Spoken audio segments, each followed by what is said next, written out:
வணக்கம். நான் உங்கள் சுந்தரராஜன். 10த் ஸ்டாண்டர்டுக்கு ரிவிஷன் ஷெட்யூல் போட்டிருக்கிறோம். 6 டேஸ்க்கு வந்து ரிவிஷன் ஷெட்யூல். 6 நாளைக்கு வந்து ரிவிஷன் நீங்க ஃபாலோ பண்ணிக்கலாம். இப்போ பாருங்க நம்ம டைம் வந்து நீங்க 6:00 வந்து வேக்கப் ஆயிடுங்க. 6 டூ 7 ஒரு 1 ஹவர் வச்சுக்கங்க. அடுத்து ஸ்கூலுக்கு போன பிறகு நீங்க 9:30 டூ 11:20 ஒரு பிரேக் விட்டுக்குங்க.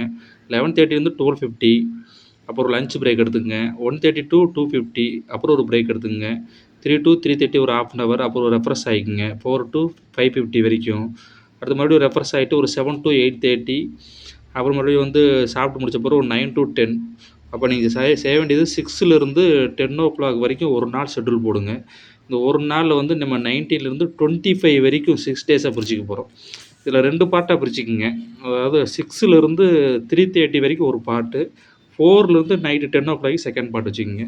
இப்போ ஃபர்ஸ்ட் பார்ட்ல பார்த்தீங்கன்னா, டே 1ல பார்த்தீங்கன்னா 19ல 19 ஃபர்ஸ்ட் டே பார்த்தீங்கன்னா, 19 ஸ்டார்ட் பண்ணுங்க. டே 1 யூனிட் 1 எடுத்துக்கங்க. யூனிட் 1ல வந்து நம்ம 1.1 வந்து 1.5 எக்ஸர்சைஸ் வரைக்கும் கம்ப்ளீட் பண்ணுங்க. அடுத்து அப்படியே பார்த்தீங்கன்னா, செகண்ட் பார்ட்ல யூனிட் 8 எடுத்துங்க. 8.1லேருந்து 8.4 பாருங்க. இதெல்லாம் நம்பர்ஸ்னால உங்களுக்கு அப்படியே மைண்ட் செட் வரும். செகண்ட் டே பார்த்தீங்கன்னா, யூனிட் 3 எடுத்துங்க. 3.1 3.14 வரைக்கும் பாருங்க. அடுத்து பார்த்தீங்கன்னா, செகண்ட் பார்ட்ல வந்து யூனிட் 2 வந்து 2.1 வந்து 2.9 வரைக்கும் பார்த்து முடிங்க. தேர்ட் டே பார்த்தீங்கன்னா, யூனிட் 5 எடுத்துங்க. 5.1 வந்து 5.5 வரைக்கும் இருக்கு.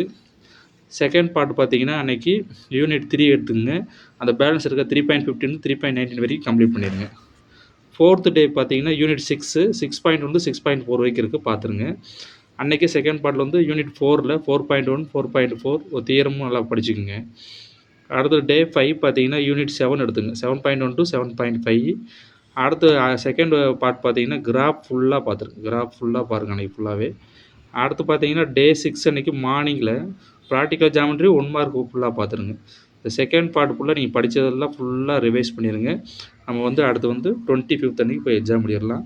ஸோ 10th ஸ்டாண்டர்ட் வந்து இந்த மாதிரி 6 டேஸ்க்கு வந்து ரிலாக்ஸாக ஒரு ரிவிஷன் ஷெட்யூல் போட்டு படிங்க. ஈஸியாக வந்து 10th ஸ்கோர் எடுத்துடலாம். All the best. Thank you.